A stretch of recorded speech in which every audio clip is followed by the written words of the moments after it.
To use Magic Eraser on the POCO M8 Pro 5G, first of all we'll need to launch our camera app, then we can navigate to the photo that we want to use Magic Eraser on and click on this pen button.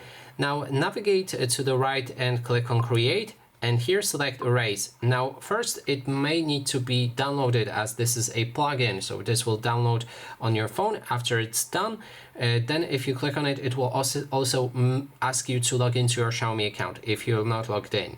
Then finally you'll be able to use it, and to use it there's plenty of options here. We have option to remove objects.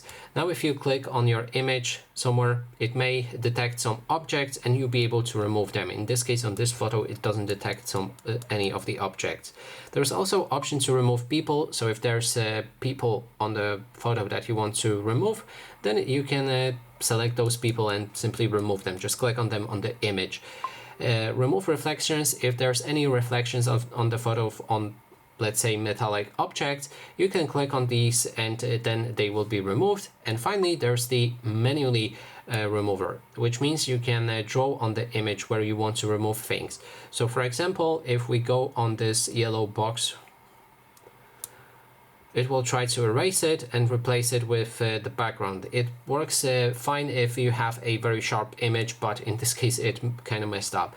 But that is how you can use the Magic Eraser. Thanks so much for watching, and if you like this video, please consider subscribing.